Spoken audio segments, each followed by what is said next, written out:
nada más algunas pequeñas indicaciones para empezar ya la actividad que nos corresponde para el día de hoy. En primer lugar, recordar un poquito tal vez el objetivo, ¿verdad?, de la actividad. Dice ofrecer un espacio de diálogo respetuoso acerca de cómo se comprende desde distintas perspectivas la fe y su lugar en la vida del ser humano de hoy. Como lineamientos generales, en primer lugar, se trata de compartir con el auditorio cuál es la visión en la experiencia personal con respecto al tema de la fe. Cada participante tendrá un plazo de 10 minutos para realizar esta pequeña exposición. Se le solicita usar entonces como ejes, como punto de referencia, las siguientes preguntas, en la medida de lo posible. Entonces se sugiere: para usted, ¿qué es la fe? ¿Cómo se comprende y se vive la fe en el ámbito profesional en que usted se desempeña? Y por último, personalmente, ¿ha experimentado algún choque o división entre su experiencia personal de fe y su campo profesional? Invito entonces a los participantes a ubicarse al frente para proceder entonces con la exposición respectiva. Vamos a pedirle tal vez primero a don Jacques Sagot que tenga la bondad de iniciar entonces con su ponencia.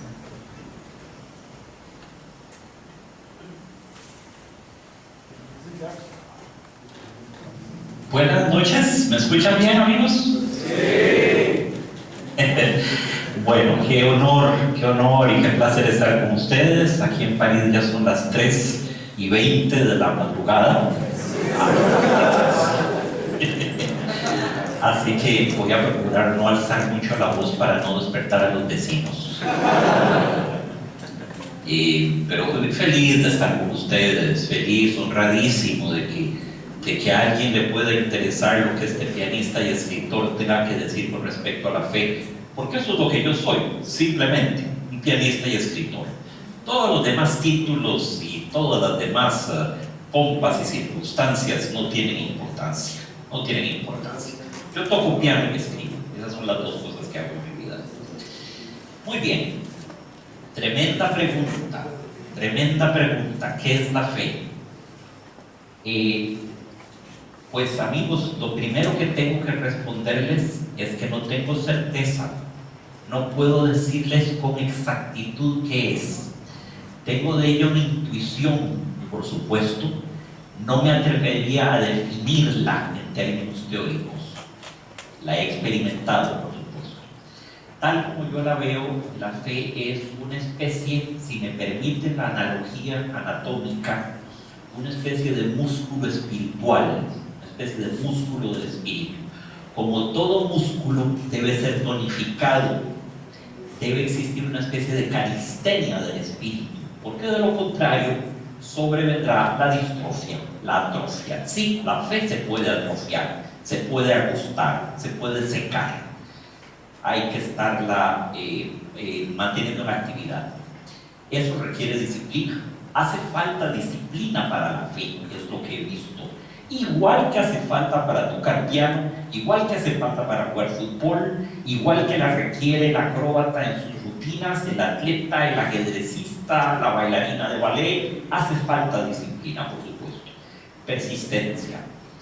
Así pues, un músculo espiritual puede llegar a nosotros de diversas maneras, y la fe puede llegarnos como una especie de revelación, como una epifanía, que es una palabra muy linda además, en la que creo profundamente. Casos los hay, que todos conocemos: Pablo de Tarso en el camino de Damasco, en el año 37 después de Cristo, su momento de revelación, ¿verdad? Cuando de pronto creyó, no creyó, la palabra no es correcta, supo todo, porque la fe, más que un conocer, más que un acto de conocimiento, es un saber las cosas de cuál. Es muy diferente, y eso no nos lo va a dar la razón inductiva, deductiva, propositiva, la razón cientificista, No, eso no lo. La razón no es un buen vehículo hacia la fe, siento yo, aunque no es, como algunos creen, su enemiga acérrima. Hay que deconstruir esa oposición binaria, según la cual la fe sería enemiga de la razón. Sí, puede llegarnos como una revelación, como una iluminación. Y hay muchos otros casos. Paul Claudel, el escritor francés, tuvo ese momento cerca de la Catedral de Notre Dame. Louis Péguy, Narciso Yepes, el gran guitarrista español. André Froissart, el gran escritor francés, escribió su libro Dios existe, yo lo conocí. Lo acabo de leer, por cierto, magnífico libro. No estoy seguro de que me haya convencido, pero es magnífico. Pero es que él no trata de convencer, eso es lo importante. Él no trata de convencer, él simplemente da un muy honesto testimonio de la forma en que Dios se le reveló a él. Y la palabra que usa es, muy linda metáfora, Dios me tendió una emboscada. Entré a una iglesia y de pronto salí creyente, como golpeado así por los franceses dirían un coup de foudre, fulminado por una revelación. Sí, por supuesto que creo que eso puede suceder. No voy a decir si lo he vivido o no, porque eso ya entra en casi infidencias de mi vida íntima. He tenido atisbos de eso. He tenido atisbos, sí. He tenido intuiciones, vislumbres, es una bonita palabra, de eso. ¿Por qué medio? Por el medio que en mi caso sería más natural, por la música.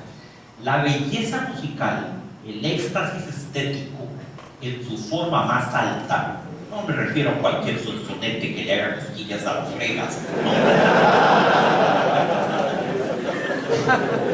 En su forma más noble, en su forma más pura, por el amor de Dios, señores, cuando uno oye la misa solemne de Beethoven, o la misa en si menor de Bach, o la Pasión según San Mateo de Bach, o el Requiem de Mozart, o algunas obras del canto gregoriano, casi resulta difícil no creer en Dios. Ese es mi testimonio. Ese es mi testimonio de artista. Mi fe es una fe de artista. Ese fue el vehículo en mi caso. En otros casos habrá sido otro vehículo y es perfectamente respetable. Estoy hablando de mi experiencia. La experiencia del éxtasis estético, la experiencia del éxtasis erótico en su sentido más amplio. No estoy hablando de mera sexualidad. El éxtasis erótico, el éxtasis estético y el éxtasis místico, para mí los tres son parientes muy, muy cercanos. Son casi revelaciones, mostraciones diferentes de lo mismo. La subtiende la misma revelación de lo divino, de lo trascendente, de lo suprahumano. Y las he experimentado de las tres maneras. Que la haya podido sostener esa fe es otra cosa. Es que no es fácil, no es fácil. Está por supuesto la duda. Voy a poner esto a caer en un lugar común. Eso lo dice todo el mundo, pero creo que así es. La fe necesita la duda. La fe está en una relación, para hacer una palabra muy, muy desgastada, la fe está en una relación dialéctica con la duda. La duda tiene la función de fortalecerla. Sí, claro que la socava. Por supuesto que la desestabiliza, pero la fe tiene en estos casos que actuar como el guerrero en el campo de batalla. No importa que caiga 1000 veces, lo importante es que se ponga de pie de nuevo y que siga adelante. Lo importante es que no se quede postrado. Entonces, la duda no es la enemiga de la fe, la duda es una aliada de la fe. Porque la fe, atención amigos, es por supuesto mucho más que una sospecha, es mucho más que un deseo. Es mucho más que lo que los griegos llamarían wishful thinking. Es mucho más que una intuición. Por ahí yo siento que debe existir Dios. Por supuesto que es mucho más que una sospecha, pero también es menos que una certeza absoluta. Mentiras. No puedo decir que creo en Dios las 24 horas del día de la misma manera en que creo que 2 y 2 son 4, o que el triángulo tiene 3 ángulos. No, sería mentir, sería mentir. No estoy seguro cuántas horas del día creo en Dios. ¿Acaso sean minutos y luego les creo? Lo que puedo garantizarles es qué bellos son esos minutos. Tal vez fueron 3 en el día, pero cuando suceden son los más bellos del día y me siento privilegiado por eso. Luego se desmoronan, no importa, yo me encargo de reconstruirlos. Quien busca a Dios, el ser humano que busca a Dios, en cierto modo ya lo encontró. En cierto modo ya lo encontró. Eso lo propone Pascal en sus famosos pensamientos, cuando él dice: salí a buscar la fuente, y la fuente me respondió: puesto que me buscas, es que ya me has encontrado. Por supuesto, no buscaríamos algo de lo que no tuviésemos ya la intuición. A ver, ¿cómo decimos? La función crea el órgano.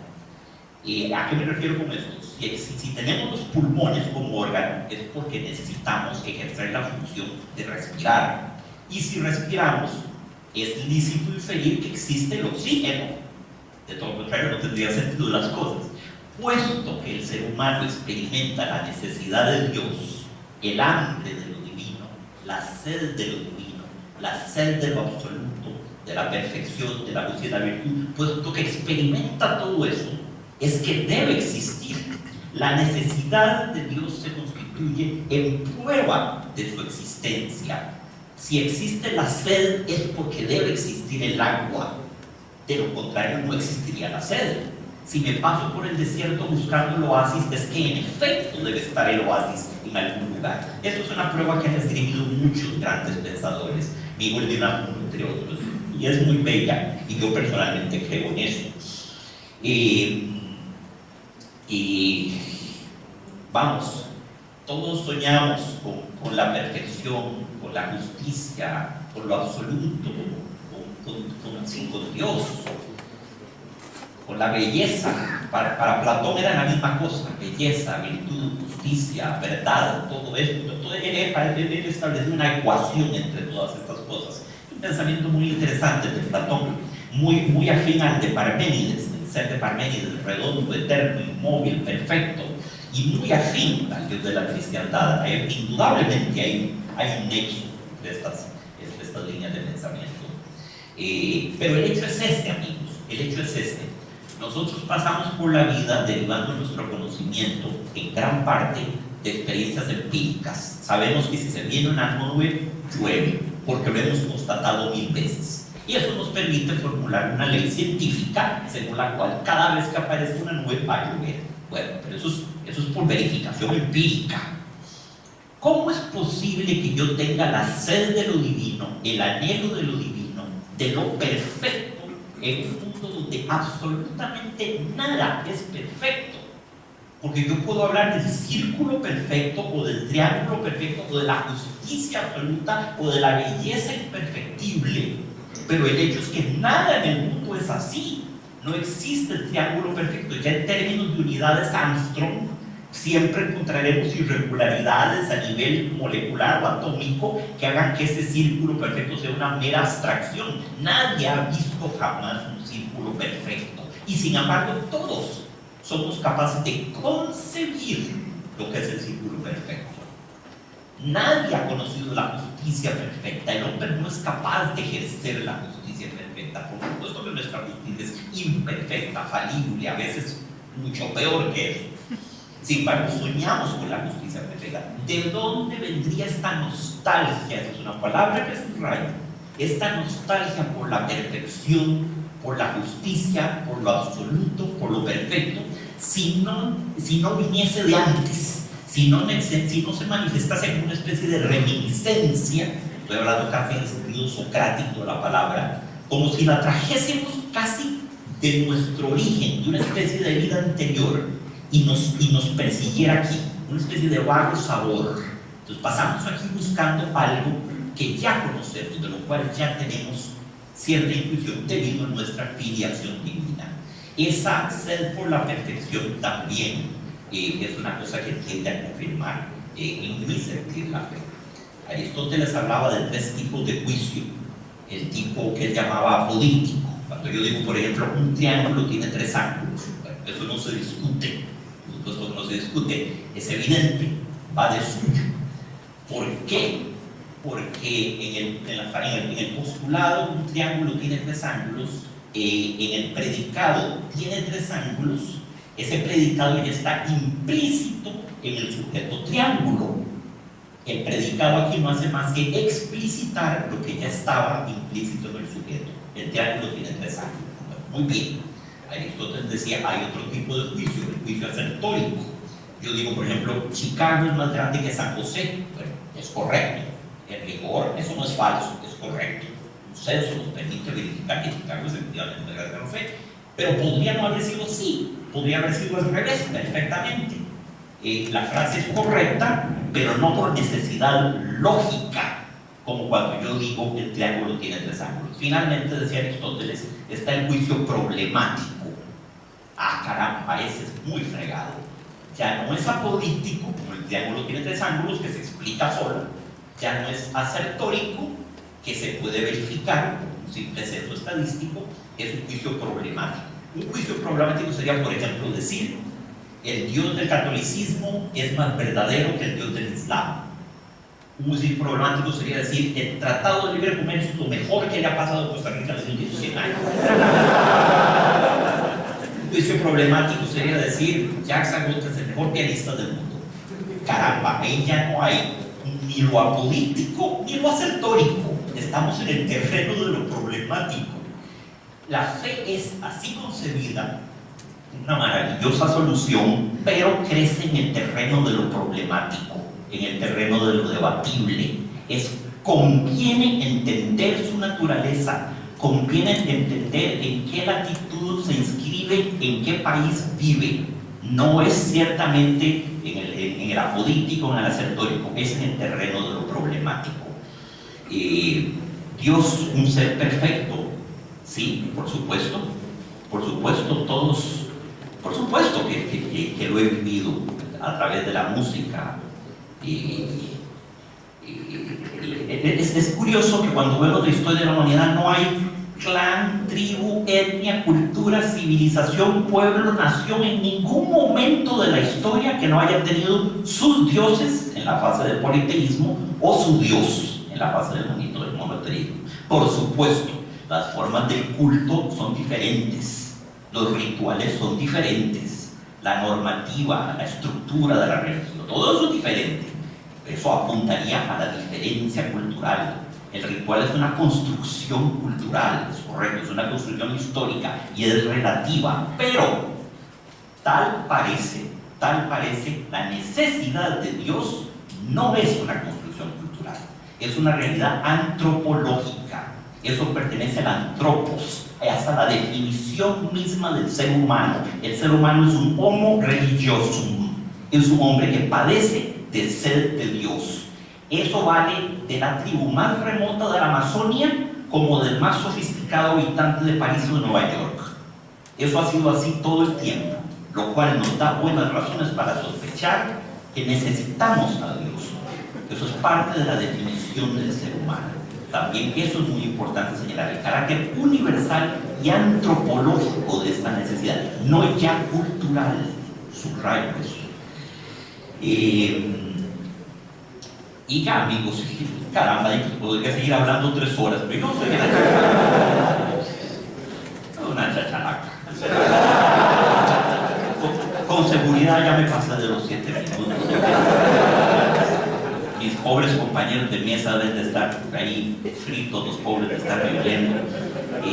No trato más que de compartir con ustedes algunos sentires. Para mí la fe es un sentir. Está ligada a la sensibilidad. Cuando me hablan de fe, yo pienso en sensibilidad. No pienso tanto en la razón. Yo sé que ha habido pensadores eminentes que han propuesto pruebas racionales de la existencia de Dios. Pascal se devanó los sésanos haciendo, ustedes haciéndolo. Descartes nos propuso la famosa prueba ontológica de la existencia de Dios, que en realidad la toma de San Anselmo. Lo hicieron todos los que por supuesto que los hombres se han portado extraordinariamente coherentes teorías para probar racionalmente a Dios. La prueba ontológica de Descartes, bueno, un ser que representase la perfección absoluta estaría obligado a existir. ¿Por qué? Porque si no existiese sería perfectible, sería perfeccionable. Si concebimos a un ser que sea imperfectible, que sea absoluto, que sea inmejorable, en ese caso, si tal es su esencia, en ese caso, la esencia implica, obliga, presupone su existencia, porque si no existiese sería mejorable. Lindo razonamiento, lindo, redondo, coherente, en rigor irrefutable, a menos de que deconstruyamos la noción de esencia, la noción de existencia, que no la usa, por cierto, Descartes. No era una, estoy haciendo un anacronismo, la noción de existencia surgió después. Por supuesto que se han planteado tesis muy lindas desde el punto de vista racional, satisfactorias hasta cierto punto, pero no es eso lo que a mí me ha llegado. Yo no he encontrado a Dios cuando lo he encontrado por esa vía. Esa no ha sido mi vida. Me he divertido mucho con estas construcciones racionales, las he estudiado, he admirado su coherencia, su lucidez, su sagacidad, su rigor, por supuesto, pero no es ahí donde he encontrado a Dios. Para mí la fe es una forma de sensibilidad, es casi un sexto sentido. Creo que se tiene o no se tiene, y cuando no se tiene equivale a una especie de ceguera. Y no sé qué solución proponer en estos casos. Es una sensibilidad, hay gente que tiene la capacidad de sentir a Dios. Es lo que hubieran dicho los jansenistas de Puerto Royal, por ejemplo. Creer es una gracia, es un don, y es arbitrario, es regalado. Ahora, a lo cual cabe preguntarse, bueno, ¿cómo es posible? Si Dios quiere que creamos en Él, ¿por qué arbitrariamente le dio ese don de la fe natural a alguna gente y a otra la hizo ciega? Caramba, eso es un problema. Habría que ver qué nos dice Jansenius, qué nos dice Pascal de eso. Pero no me quiero meter en ese campo problemático, pero sí convengo con los jansenistas en que la fe es una especie de don, es una cosa de sensibilidad y está muy próxima en mi sentir íntimo a la sensibilidad artística y a la sensibilidad erótica. Recuerden, el éxtasis erótico, el éxtasis místico, el éxtasis estético. Éxtasis, la etimología de éxtasis, salir de sí mismo. Éxtasis, movimiento, lo que me arranca a mí mismo, lo que me arrebata. Por eso yo siento este parentesco indisoluble entre estas tres formas de éxtasis. Amigos, corto por lo pronto, porque si no, yo sé lo que va a pasar. Aquí voy a seguir hablando 3 horas. Pobre don Mario, ya lo veo ansioso tomando agua. Nos debemos una, igual brindo por vos, Mario, quité mi botellita. Mi compañero de mesa.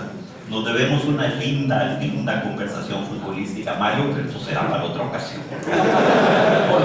Por cierto, que creo que hay un vínculo profundo entre, como es inevitable, entre deporte y religión, pero eso dejémoslo para otro momento. Muchas gracias.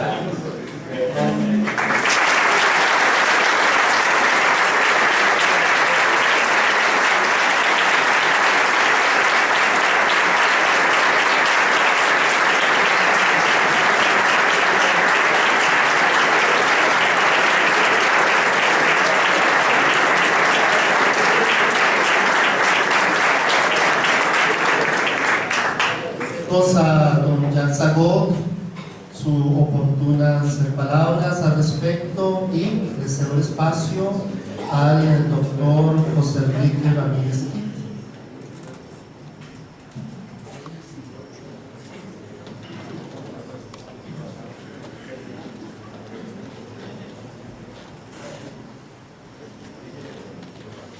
Sí, creo que se escucha. Bueno, en primer lugar, agradecer la invitación. Me siento muy honrado y es una oportunidad para mí que aprecio mucho. En segundo lugar, gracias a estas palabras introductorias de nuestro apreciado compatriota en París. compartís en este momento me parece que es una introducción muy interesante, sobre todo para personas que tienen un trasfondo filosófico y que estudian teología, porque los aspectos que han sido mencionados son una muy fecunda puerta de entrada. La experiencia de lo religioso de la fe como lo sublime, ¿verdad? Dejando de lado las especificidades propias del lenguaje de la disciplina, me gustaría compartir impresiones personales sobre la fe desde un ángulo que pienso que combina, quizás contrasta bien con las palabras que hemos escuchado.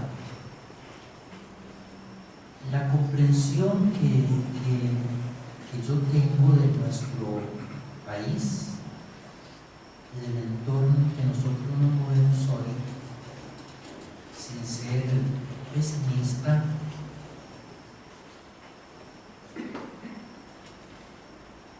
diría que la sociedad nuestra, de modo general, pero hablando en particular, durante las últimas décadas ha existido una especie de fracturación de ciertos equilibrios sociales, económicos y culturales que hacen que la vida cotidiana para muchas personas en el campo y la ciudad sea sumamente difícil.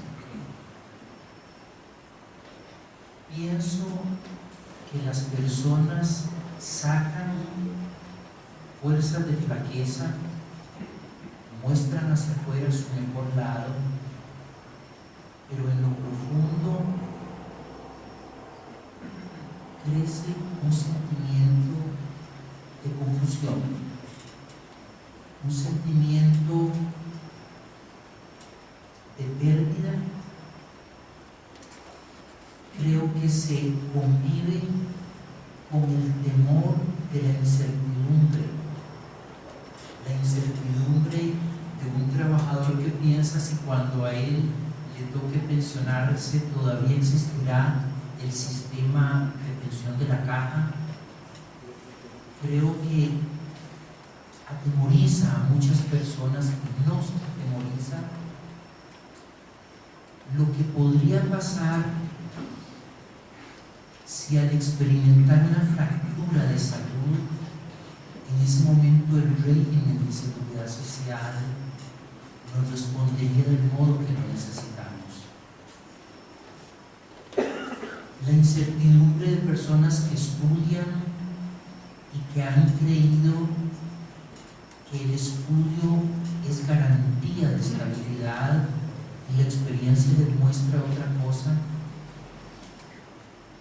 Me parece que este tipo de cosas se han ido fracturando en nuestra sociedad. Me parece que lo que muestran los periódicos es muy claro. No puede ser que una persona, porque le pite un carro a otro en un alto, se baje con parte de béisbol o con una pistola. No puede ser que una persona mate a otra por 500 pesos. Estoy títulos de la nación. No puede ser que una persona mate a otra por una gorra. Me explico, es decir, algo tiene que haber, de lo cual esto es la punta del iceberg. Lo que pasa es que el iceberg para abajo es mucho más profundo. ¿Para qué tiene que ver esto con la fe? Bueno, yo lo entiendo de esta forma. A mí me parece que la fe es, y lo digo aquí no para todas las personas. Estoy refiriéndome más que todo a esos sectores de gente humilde, de gente pobre, de los barrios de aquí. Yo creo que los viejitos, las personas que van a misa, la gente que va a la romería, expresa en su cara algo de lo que estaba hablando Jack ahora. Él mencionaba nostalgia de Dios. Yo lo pondría con otra terminología. No por decir que no es así, ese es un ángulo.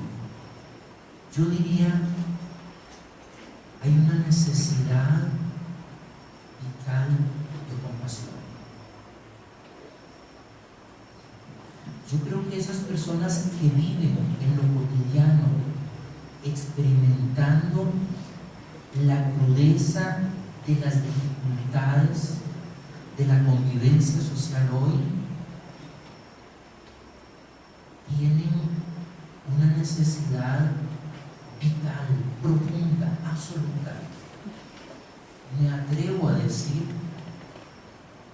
que más allá de la mera creencia como opción, es una necesidad total de la persona por creer en lo hermoso de la vida, en la bondad de la vida. Creo que la experiencia de fe no gira tanto en relación a experiencias de poder, creo que gira más en el sentido, si lo podemos decir así, mariológico, de la compasión, de la acogida. Yo creo que ustedes y yo, en la intimidad del fuero interior, las preguntas vitales que se hacen no son tanto preguntas de naturaleza filosófica, sino, de nuevo me refiero en ciertos sectores, sino preguntas vitales. Fe sería vista desde ese punto de vista para mí, búsqueda de sentido. Búsqueda de sentido en una sociedad en donde muchas cosas de una forma galopante van careciendo de sentido. ¿Me explico? En una sociedad, ¿cómo va a ser que llegue una persona humilde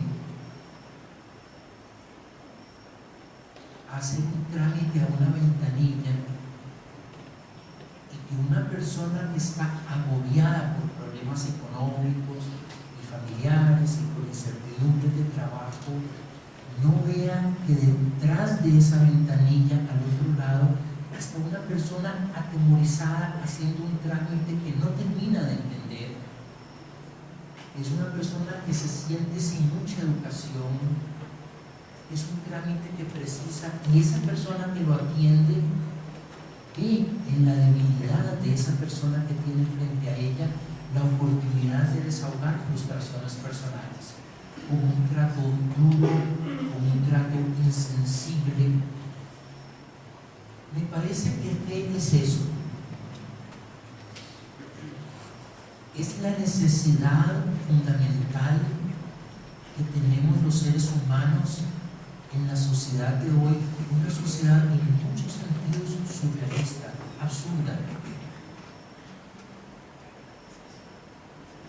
por encontrar un lado que sea humano, pero humano, aquí sí retomo las palabras de ella, humano en un sentido trascendente. ¿Qué quiere decir esto? Si la experiencia de lo divino, de nuevo, yo no, digamos, mi formación es de tradición protestante, pero soy tico, soy latino y creo comprender muy bien el sentido mariano, mariológico de la experiencia religiosa en la cultura latinoamericana. Muchos de nosotros hemos llorado en el, bueno, ya ustedes están un poco jóvenes, no sé si las mamás de ustedes usaban todavía delantal, Pero cuando uno de chiquillo llegaba a la altura ¿verdad? De la cintura de la mamá, y uno se agarra y mete la cabeza en el delantal, y sí, retomo las expresiones de Jack, se sumerge en una dimensión. ¿Cuál dimensión? La dimensión que uno como hijo experimenta de incondicionalidad. Es la certeza que uno tiene de saberse absolutamente comprendido, absolutamente aceptado, de sentirse protegido. Lejos de la presencia física de la madre, una expresión que Dios lo acompañe, escuchada después de 35 años, de 40 años, puede revivir en uno todo el calor materno y el sentido de protección. Para mí, la experiencia de fe en la sociedad en la que nosotros vivimos es esencialmente una búsqueda inevitable por encontrar esa dimensión acogedora de la que nos habla el Salmo 23. ¿Sí? Dentro de esta simbología, dentro de esas constelaciones simbólicas, el alimento, la guianza, me parece que es eso. No quiero olvidar las preguntas que nos hizo el padre Víquez, y retomo, si no recuerdo, permítanme un momentito, hablaba de la fe en el ámbito profesional. Yo no sé si estoy entendiendo exactamente bien. Como yo lo veo en otros colegas míos que nos dedicamos a la docencia, lo que yo logro captar de ellos, ya visto no de estas personas que hablaba, sino visto de un cierto círculo, como si fuéramos profesionales, lo que yo comprendo de ellos a la hora de trabajar con estudiantes es,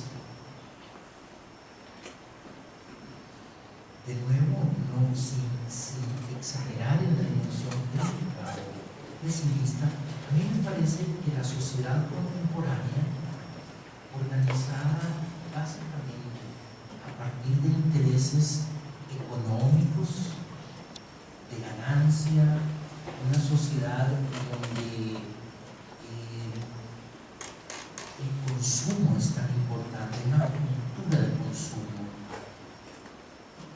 No solamente personas que tienen poca capacidad adquisitiva, pero encima no solo se sufre por eso, pero se sufre porque hay una exacerbada cultura de consumo que esas mismas personas de las que hablaba antes no tienen acceso. En algún momento la costumbre puede enceguecernos de que las cosas no necesariamente tienen que ser como son, de que puede haber modelos alternativos de cultura, de educación, de recreación, de convivencia. Entonces me parece que a nivel profesional muchos colegas míos entienden la fe como una forma de alumbrar concepciones alternativas de convivencia social, de cultura, de patrones, de referentes que le permiten a uno como pastoralista mostrarle a las personas, inspirarlos en que hay formas de lograr dignidad personal, valía personal, sentido de dignidad propia, que no necesariamente hay que ponerlas en una caja registradora. En ese sentido, la fe es inspiración para formas utópicas, alternativas, de devolverle a personas carentes de sentido, que han perdido, que se han empobrecido por una cultura demasiado comercializada, un sentido propio de valía.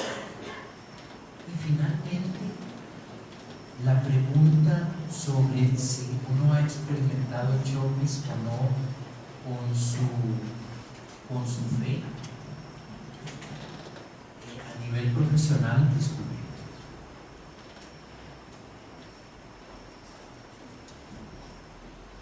Yo diría, en relación a esta pregunta para terminar,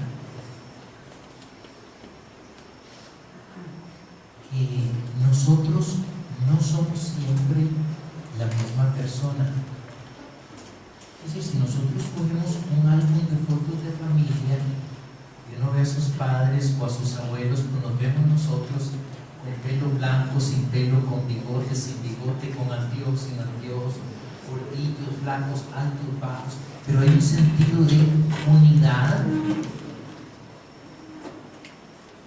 a través de esas expresiones externas que vamos adquiriendo con la edad. A mí me parece que al ser uno teólogo de profesión o jurista de profesión, de trabajar en una institución, la institución cambia y uno cambia.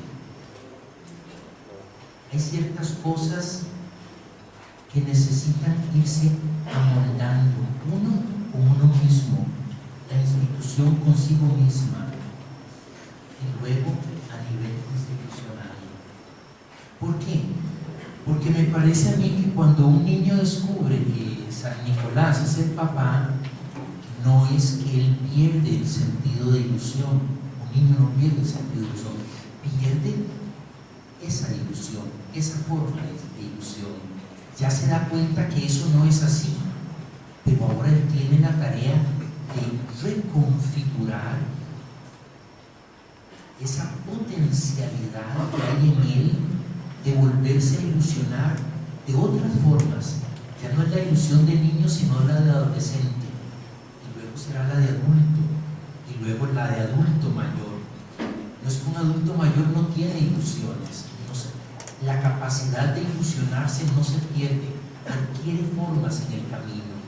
Y yo creo que a nivel profesional, si ha habido choques, son los choques naturales del crecimiento personal a lo largo de las distintas edades en las que nosotros vamos experimentando. Pero bueno, de nuevo digo, lo dejo por ahí.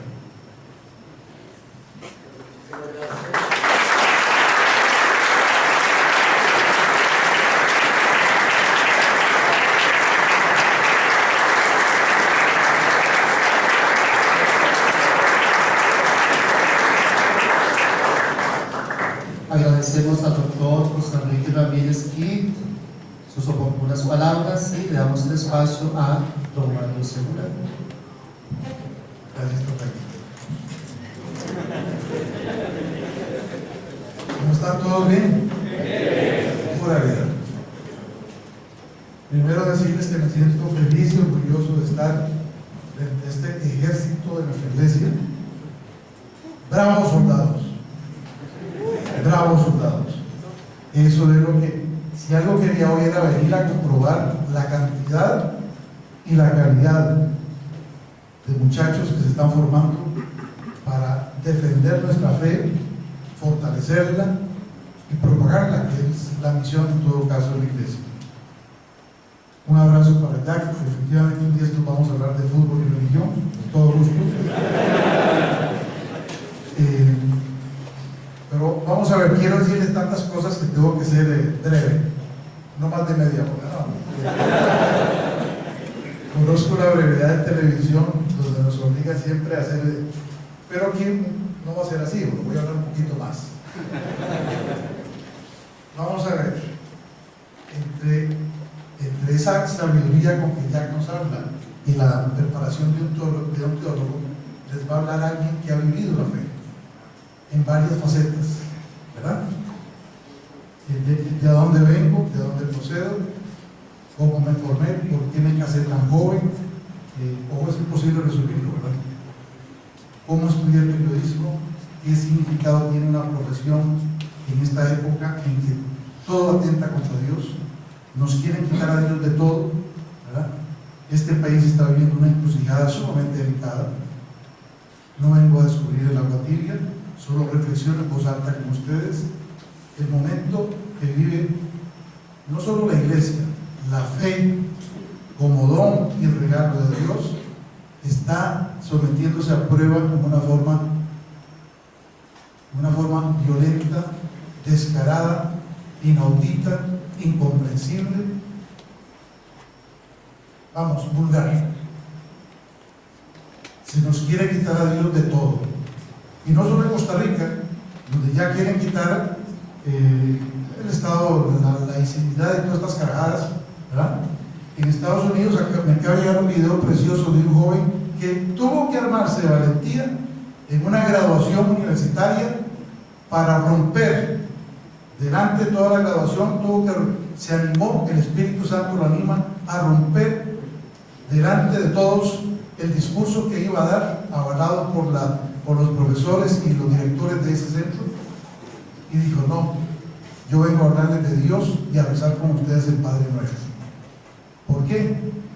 Porque es prohibido en Estados Unidos ya hablar de Dios en las escuelas y en los colegios y en las universidades.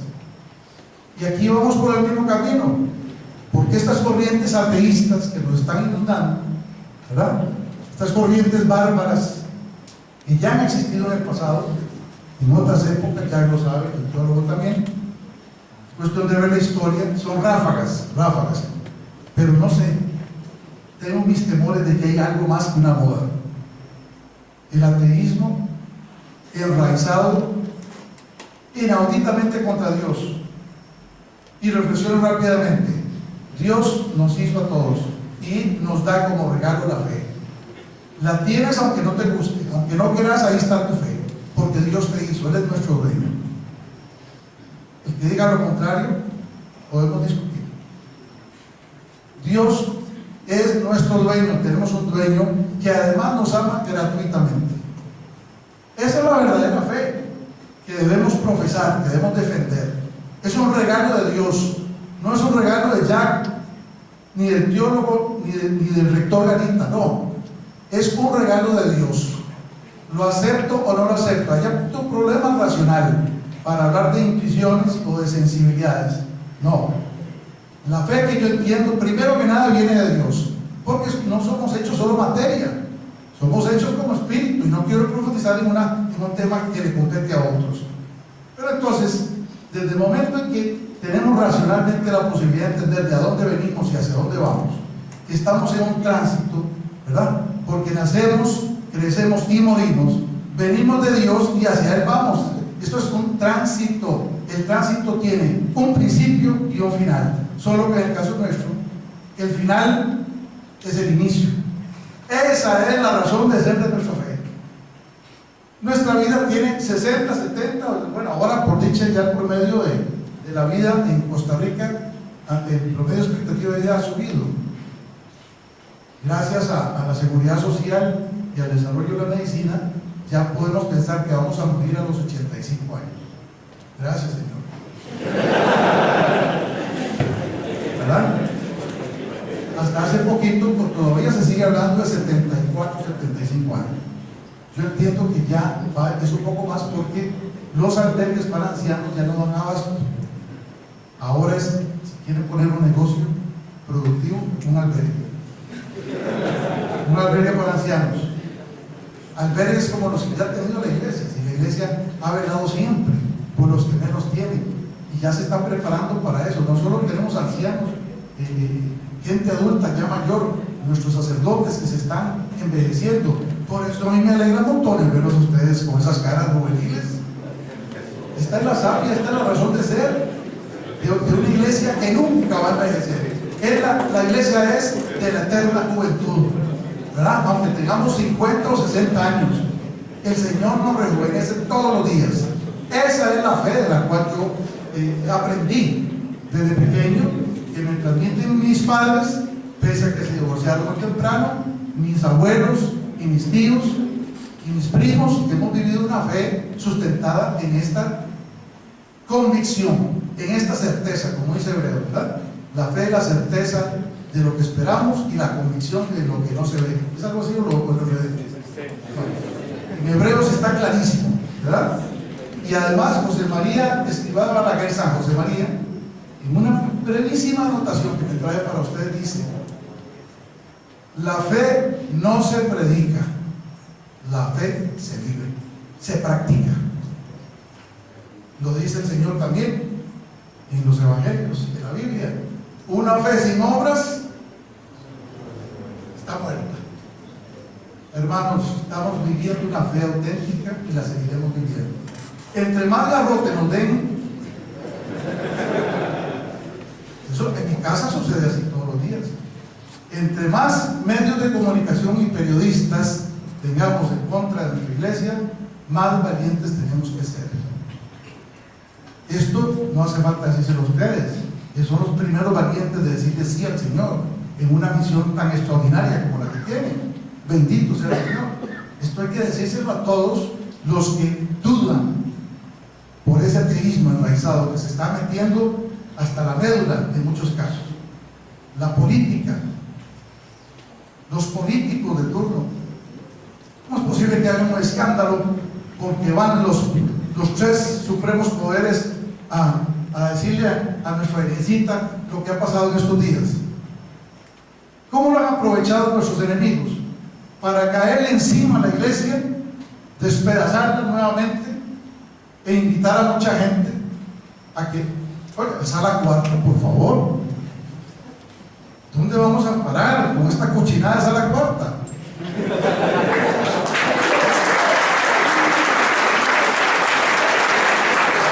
Oiga, ayer oí a Luis Fishman y yo digo, ¿será Luis Fishman que está hablando? Que primero tiró el garrotazo y después escondió la mano. Ayer dijo Luis Fishman, porque reaccionó igual que yo ahora, dice: es una barbaridad lo que está haciendo la sala cuarta. Lo dijo Luis Fishman después de vendírsela encima a todo lo que pasó, porque él como abogado sabe que ya es hora de ir reformando los excesivos poderes que tiene la sala cuarta para convertirse en el primer poder y absoluto de la república. No puede ser posible que salas cuartas y comités interamericanos de derechos humanos tengan que decirle a este país, a la mayoría de este país, cómo son o cómo deben hacerse las cosas. Eso no puede ser. ¿Y qué va a ganar la sala cuarta con decir desautorizamos a la presidenta, a los presidentes de los tres supremos poderes por haberle ido a rezar a la virgencita? ¿Y qué pasa con eso? O sea, vergüenza debería de darles. Si tienen fe como lo tenemos nosotros, esa es la fe auténtica que tenemos que pregonar y defender. Católicos, yo soy católico, sí, pero hay que aprobar la fertilización in vitro y hay que aprobar ¿cómo se llama? El matrimonio homosexual. ¿Cómo? ¿Acaso Dios ha negociado los valores en esta vida? Tenemos una ley categórica y concreta y a ella tenemos que abordarnos. El ser humano puede driblear, tratar de meter el gol por donde quiera, pero el Señor siempre nos ha marcado la cancha. La cancha está marcada de manera legítima. Usted no puede ir a mejentear como le da la gana a un partido de fútbol serio. Hay unas reglas, hay reglamentos. Usted no puede meter un gol con la mano.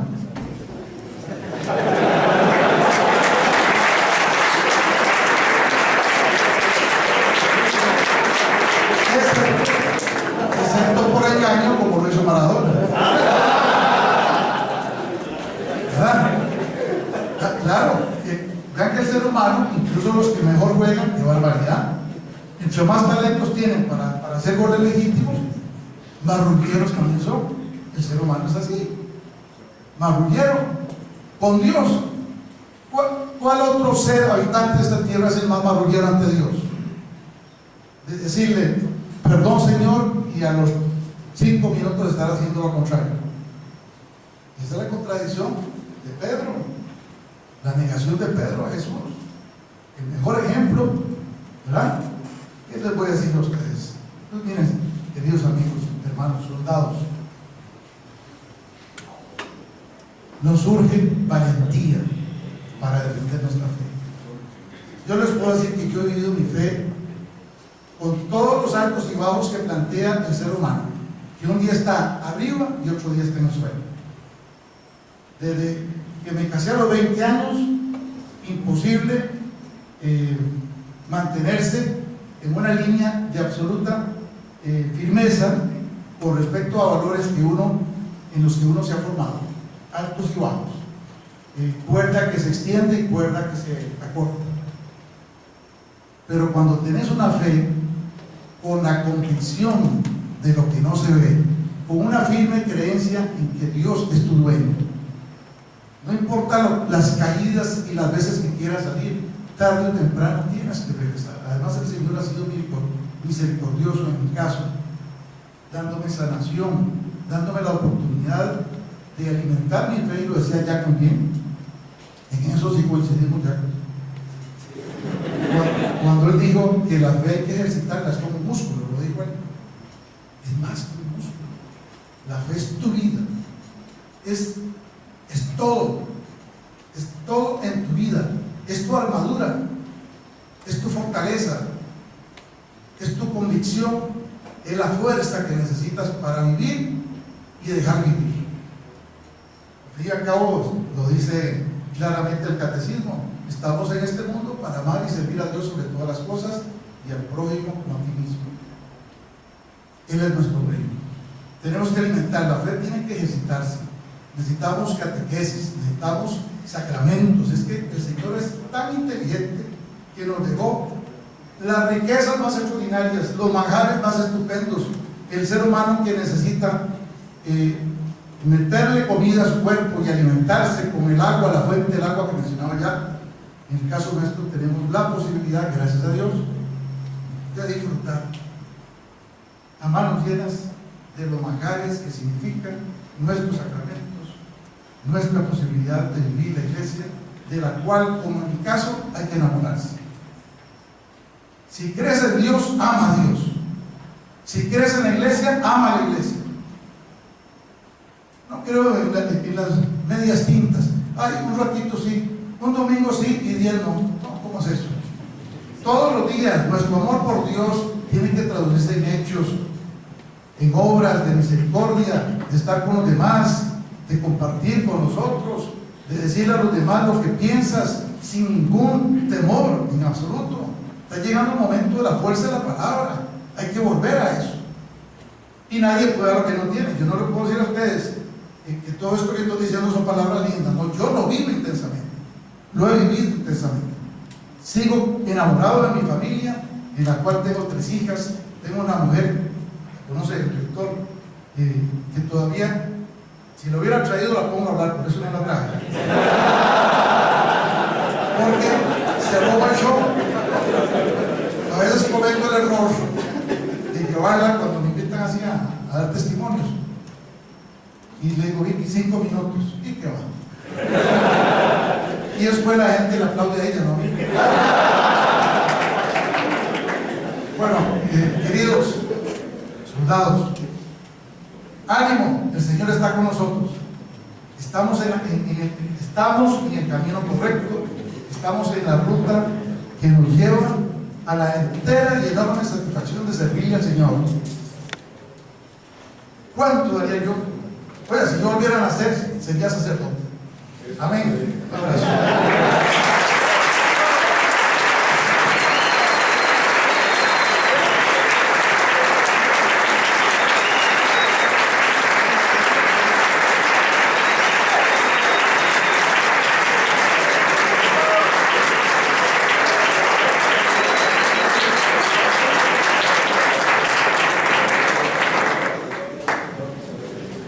Muchísimas gracias a los ponentes en esta noche. Realmente, Padre, se me olvidó decirles que tengo 3 hijas, 6 nietos, y en nuestra familia, aún con la dificultad de la era moderna con los medios, el bombardeo de los medios de comunicación, principalmente internet, tengo un nieto de 18 años que anda cuestionando un montón de cosas. Entonces eso nos ayuda a todos a fortalecernos más, que por qué esto, que por qué lo otro, ¿verdad?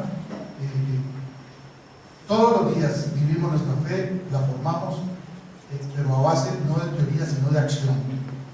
Y crean, muchachos, ustedes que están formándose para ir después a ayudarle a las familias.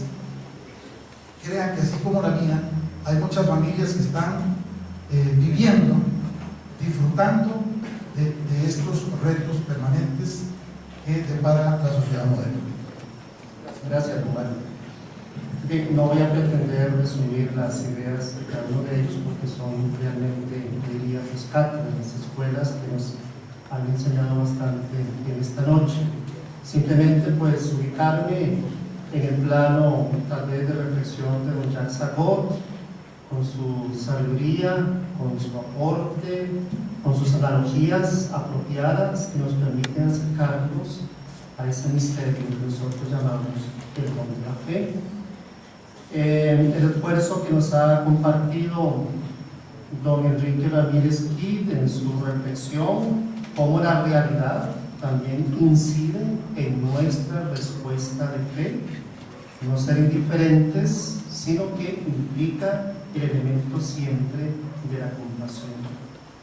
Y por supuesto, don Mario Segura en su experiencia como creyente. Creo que ahí miramos muy bien el aterrizaje de esta reflexión en una vida pues sencilla, una vida simplemente comprometida en el quehacer eclesial. Pues partiendo de estas reflexiones que hemos tenido de estos expositores, vamos a dar espacio entonces a las preguntas. Los compañeros que quieran hacer su pregunta se acercan por favor aquí al frente, toman el micrófono y se dirigen a la persona a quien le van a preguntar.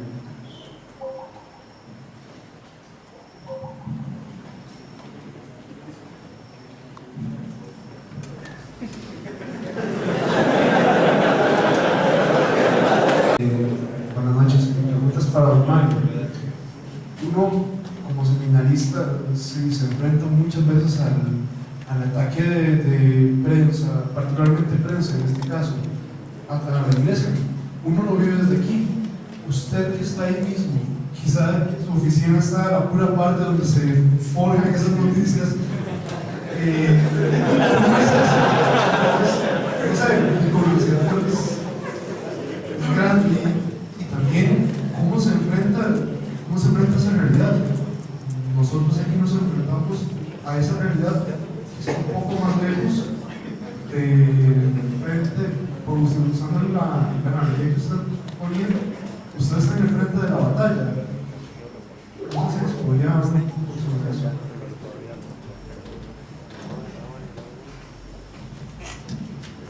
Ya sabía que me iban a preguntar. No quiero ser simplista con la respuesta. Vamos a ver.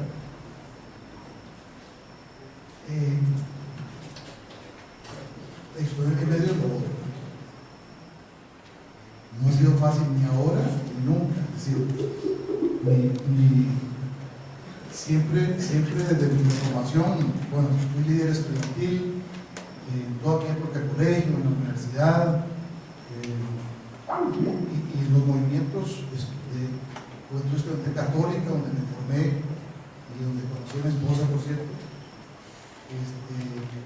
Nunca ha sido fácil porque, vamos a ver, para hablar concretamente, Canal 7 es una empresa enorme, monstruosa, que lamentablemente se ha visto, pese a la calidad humana, cristiana, espiritual de doña Olga Picado, su dueña, pese a que la familia Picado ha sido un baluarte en la defensa, en el crecimiento de esta empresa como tal, todas estas tendencias que yo criticaba ahora es porque están entronizadas ahí, se los ha metido por la cocina es poco. El problema de todo esto es que depende de quién esté al frente de los medios, así vienen los contenidos.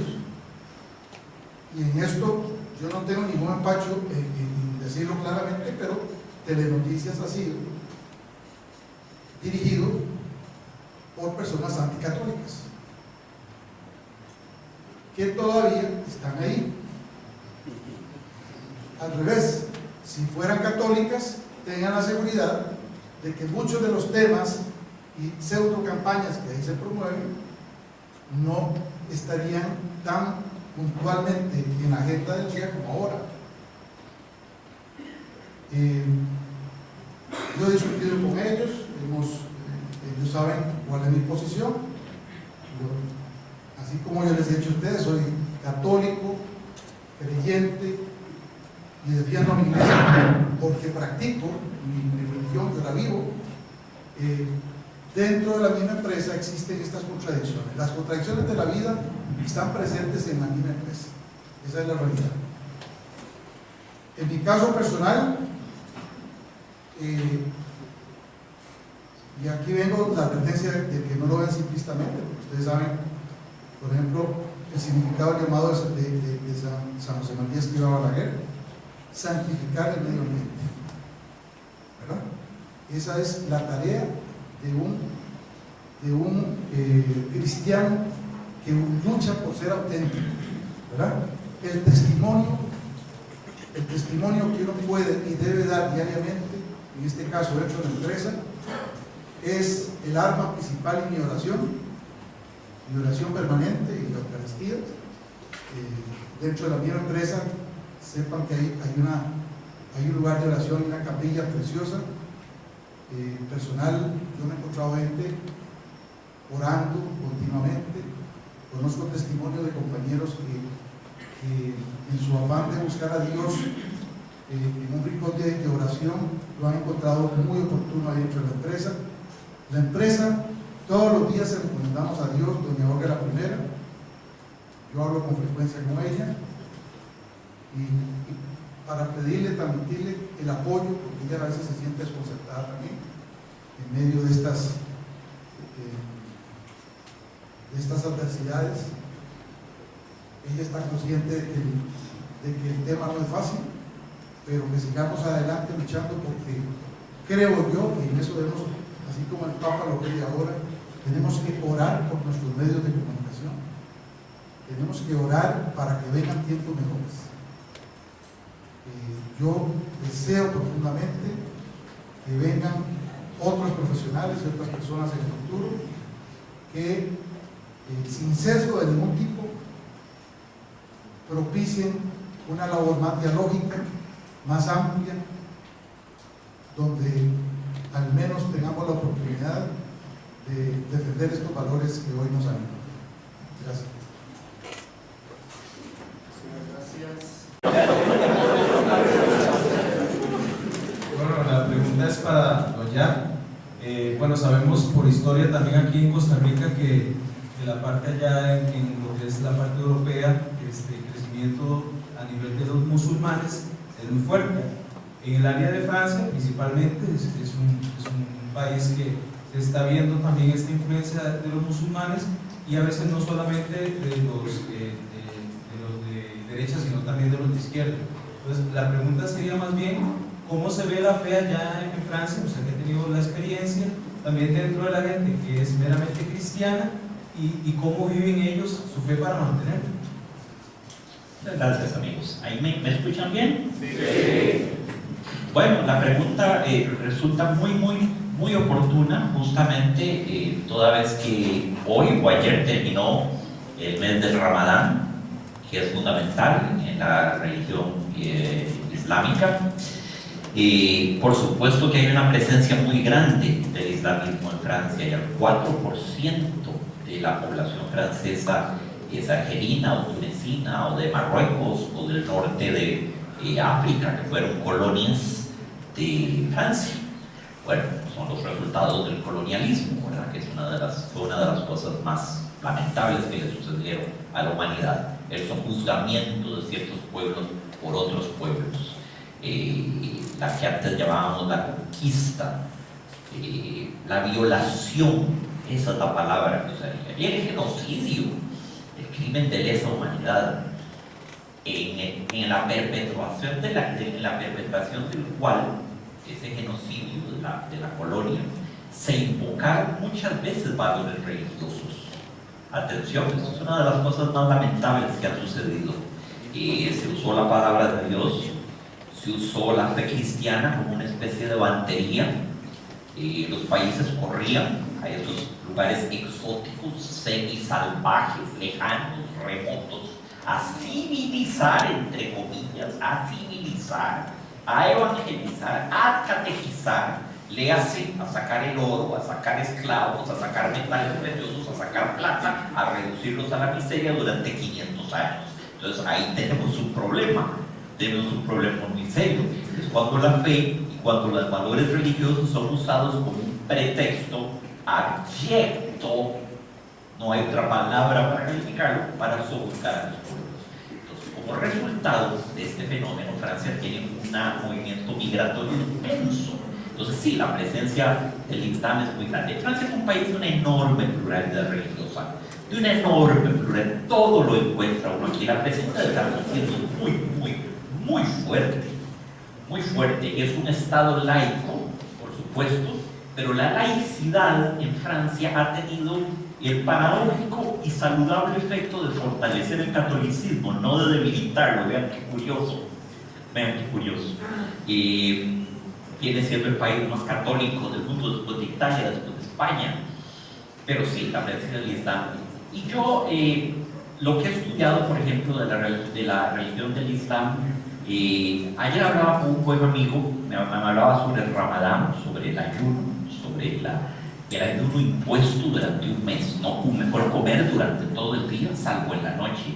Me decía, no lo hacemos por purificar el alma, no lo hacemos por la salvación de nuestra persona, no lo hacemos por una razón yoísta, anclada en la noción de mi salvación personal.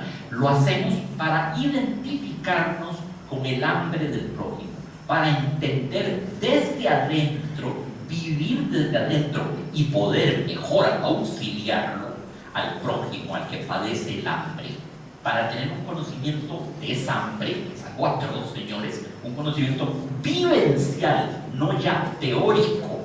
No se trata de salvar mi individual pellejo de una manera egoísta, es un acto de solidaridad, decía uno, en ese caso, en la práctica del Ramadán. Se trata de una especie de pasarnos al cuerpo del otro, del que no tiene un mendrugo que llevarse a la boca. Que gente habla de eso, pues no tiene la experiencia de lo que es realmente el hambre, señores. Es que es una cosa muy seria, ¿verdad? Y encontré muy bella esta explicación, muy bella esta práctica del ayuno en el Ramadán, muy llena de significado. Le vi sentido, una fe aquí, para parafrasear al compañero de mesa, movida por la solidaridad, una fe consciente de la necesidad de auxiliar al prójimo, que significa el próximo, al que tenemos cercano, identificarnos con su dolor, compadecernos, que quiere decir padecer con, sufrir con, lo que Spinoza llamaba la conmiseración, sufrir con, la forma activa, la forma militante de la solidaridad, no la que se limita a escribir discursetes de plaza pública, no, la forma militante. Para sacar al prójimo del dolor hay que saber la magnitud de lo que está padeciendo, y ese es el sentido de ese ayuno, por ejemplo. Eso me lo explicó precisamente hace 3 días un buen amigo del Islam, y encontré un coeficiente de verdad muy alto en sus palabras. Yo he encontrado coeficientes de verdad en casi todas las religiones que he explorado. La verdad absoluta, no. La verdad absoluta, no. Pero en todas he encontrado cosas que han tenido resonancias muy hondas y que me han conmovido. No, de las que conozco, no hay ninguna que yo podría decir la descalifico íntegramente. No hay ninguna tampoco que pueda decir me colma, me satisface todos mis niveles espiritual, racional, emocional, psíquico, plenamente. De modo que continúo mi búsqueda, aguzo mis oídos, oigo lo que la gente quiere decir, lo que la gente tiene que decir. Sus experiencias vitales son fundamentales. Creo que el ser humano El ser humano necesita la fe, de hecho la usamos todo el tiempo, no podemos vivir sin fe, ustedes saben, ¿verdad? Ustedes cuando se sentaron en esas sillas donde están amigos, hicieron un acto de fe. Fe se nos iba a quebrar la silla. Yo mañana tengo que coger un avión porque viajo a Chile y estoy haciendo un acto de fe, de que no se va a caer de las manos. Yo vine a esta charla, hice un acto de fe, que nuestro sistema satelital de comunicación iba a funcionar. Me casé, hice un acto de fe de que mi relación iba a funcionar.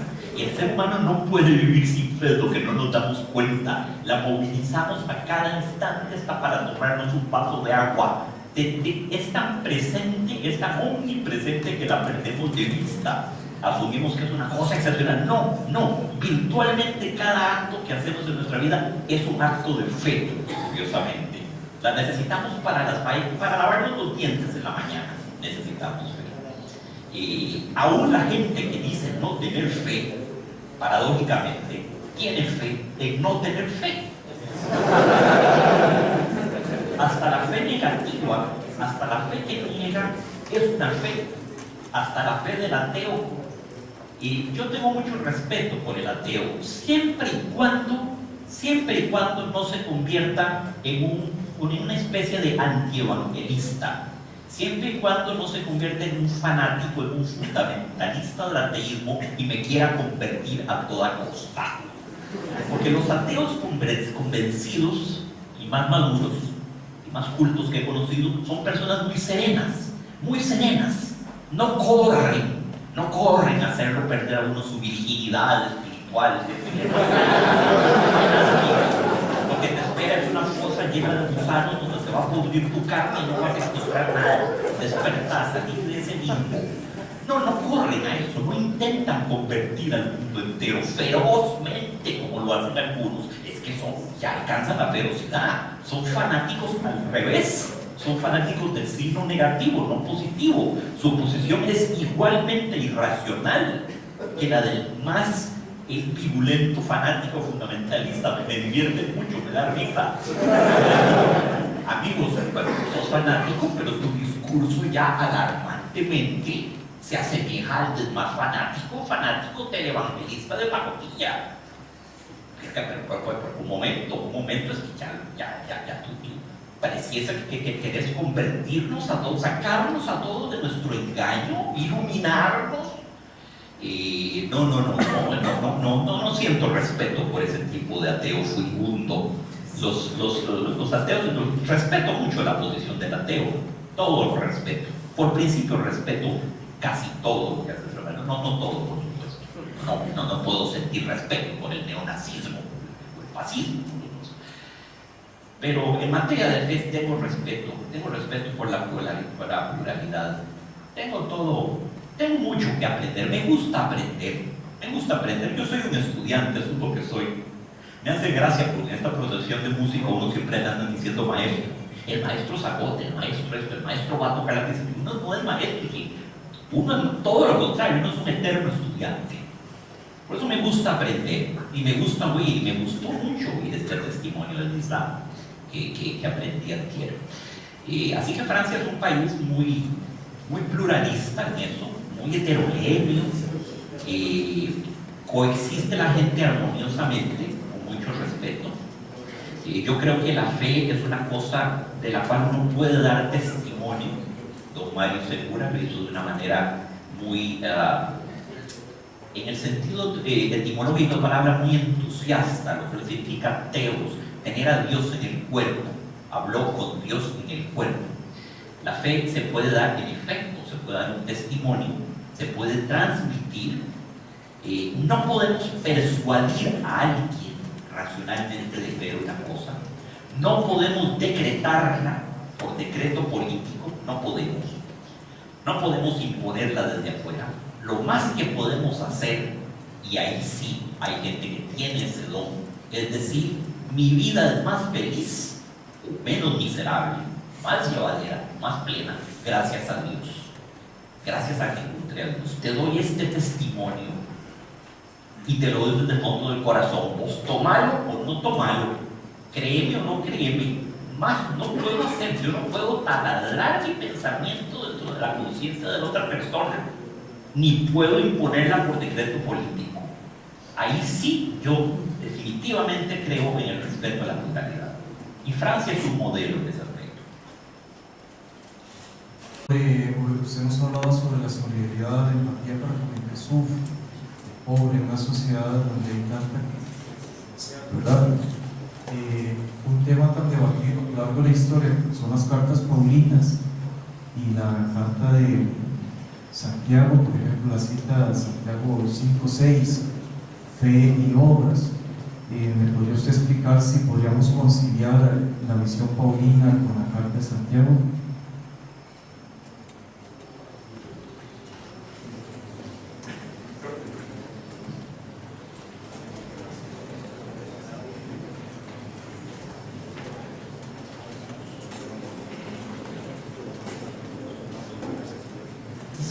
Quisiera hacer una declaración, pero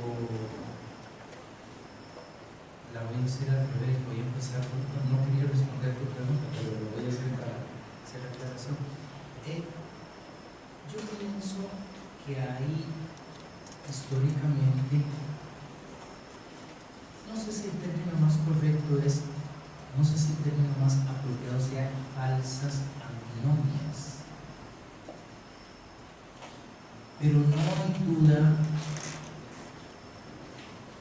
de que cuando un movimiento religioso nace del seno de otro, como el cristianismo del judaísmo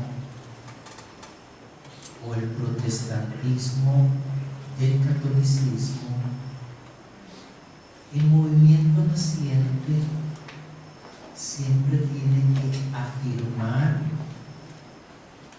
y establecer su diferencia respecto del movimiento del cual se está separando por medio de oposiciones muchas veces ficticias o exageradas como para marcar una línea. Los evangelios, dicho en un sentido histórico, hacen una valoración injusta y exagerada del judaísmo. Lo muestra claramente la palabra fariseo, que ha pasado a nuestra lengua como hipócrita, ¿verdad? Y hay muchos elementos del judaísmo que son valorados con gran dureza, pero es una necesidad histórica de un movimiento que nace del judaísmo y necesita. Entonces, ¿qué tiene que ver esto con tu pregunta? Pues que en el siglo XVI, XVII, la reforma, contrarreforma, todo esto, la oposición que hay, una oposición que históricamente ya se pasó entre la concepción paulina y la de Santiago sobre fe y obras, necesitaba de alguna forma ponerse en términos claroscuros como para ir perfilando cierto matiz, digamos, doctrinal entre catolicismo y protestantismo. Hoy en día esa antítesis se ha atenuado mucho y tanto biblistas como teólogos católicos comprenden y hablan de la dimensión de la fe de la misma forma en la que teólogos y biblistas protestantes hablan de la dimensión de las obras, de una forma en la que a veces el lenguaje es imperceptible. Entonces yo diría, lo vería de esa forma. La aclaración que quería hacer es que me comuniqué mal, seguramente. No quise comunicar la idea de la fe, no porque no crea que sea así, pero el énfasis que quería dar era otro. No la fe simplemente como misericordia para el necesitado, no era esa mi idea, y no lo era por una razón, Porque esa imagen que es muy frecuente y es vista como apropiada, asume ya la existencia de ese otro frente a mí en una condición de pobreza frente a la cual lo que puedo hacer es ayudarlo sin pensar que puede haber una reconfiguración de la situación en la cual el amor de Dios no se muestre como socorro al pobre, sino como en la existencia de esa condición. Me explico, cuando una sociedad produce pobreza, genera, no en forma accidental, no porque algo no funcionó bien, sino que está articulada de tal modo que la generación de pobreza resulta cuasi natural, cuasi inevitable. El amor cristiano no es tenderle la mano a ese miserable, pienso yo. El amor cristiano sería pensar cómo es que estamos organizados de tal forma que se producen y se generan tantos pobres, y que peor aún se asume el amor cristiano como tenderle la mano a él, como si esa condición fuese connatural. Lo que yo quería decir es otra cosa, y aquí voy a hacer una conexión entre fútbol y teología. Lo que yo quería decir es que esa sociedad que produce pobres, no accidentalmente, porque es una sociedad que produce ricos industrialmente, no casualmente.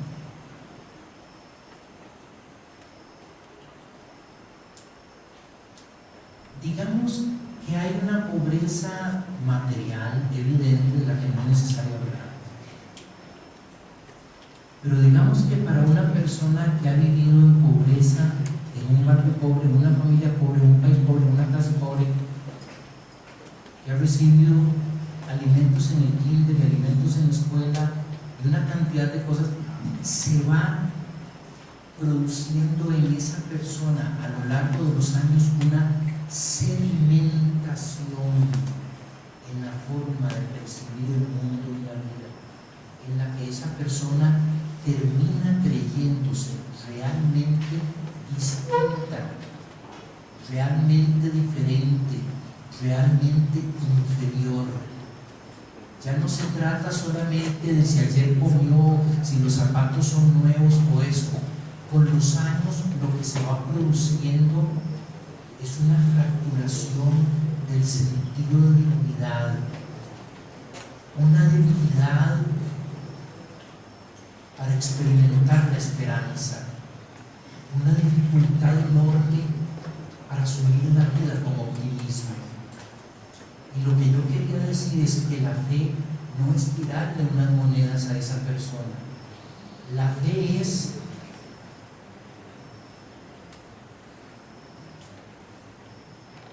un impulso que le permite a quien ha vivido así, a quien ha crecido así, encontrar en una vida que le ha resultado siempre adversa un sentido de esperanza.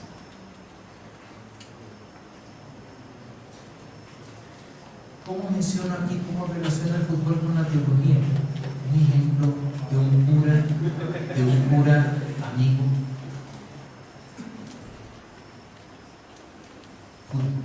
Mundial de Sudáfrica 2010. Un sacerdote católico, gran pastoralista, amigo mío, venga, trabaja en Zambia. No es necesario explicar el contexto de África, trabaja con niños, las situaciones que son de todos conocidos. son de todos conocidas porque la pobreza y la miseria tienen una geografía.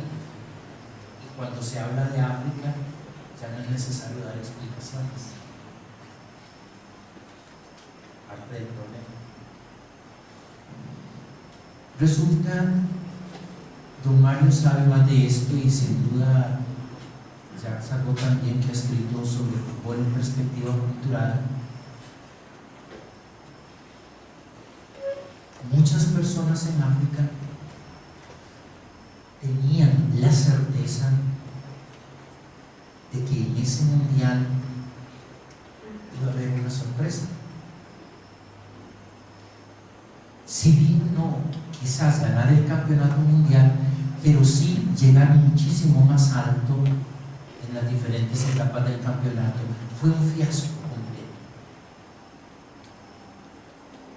Resulta que este padre, el padre Pierre Paul, trabaja con niños y en un determinado momento los escucha llorando, a varios de ellos, pero llorando desconsoladamente, y él va a ver qué es lo que pasa.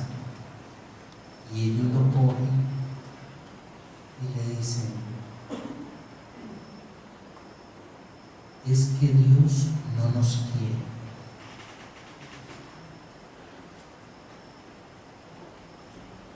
De primera entrada, él no entiende de qué están hablando ellos. Y les pregunta que por qué dicen eso. Y ellos dicen, no voy a contar toda la historia, vean, y empiezan a hacerle como niños un recuento de todas las durezas de la vida, como si fueran adultos, pero ya dichas por niños. El día anterior, Ghana había perdido por penales frente a Uruguay para pasar a la semifinal. Ghana empató con Uruguay. Ghana era el último equipo africano que permanecía con vida. Empató con Uruguay, se fueron a penales. Ganó Uruguay 4-2.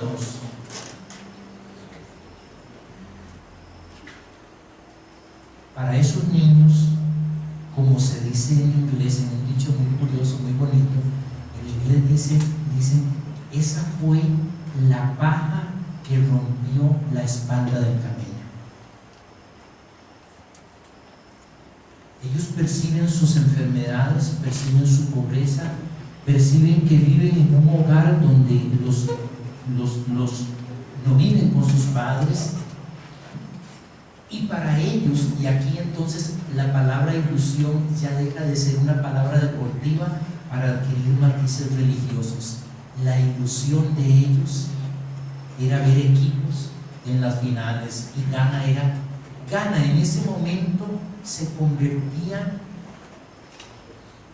en una experiencia de tipo religioso para ellos, porque era un sentido de lograr algo, un logro en una vida llena de adversidades, en un sentido de alegría, de esperanza. Y los chiquitos ven a su gran ídolo Adilla perder el segundo penal. Abreu mete el cuarto gol. Listo. Los invito a que vayan y vean internet y comparen las caras de la gente llorando, y comparen las caras de los que han ido al santuario de la Virgen en México, en la Virgen de Guadalupe. Ustedes se van a dar cuenta que es irreconocible la diferencia en la intensidad del sentimiento.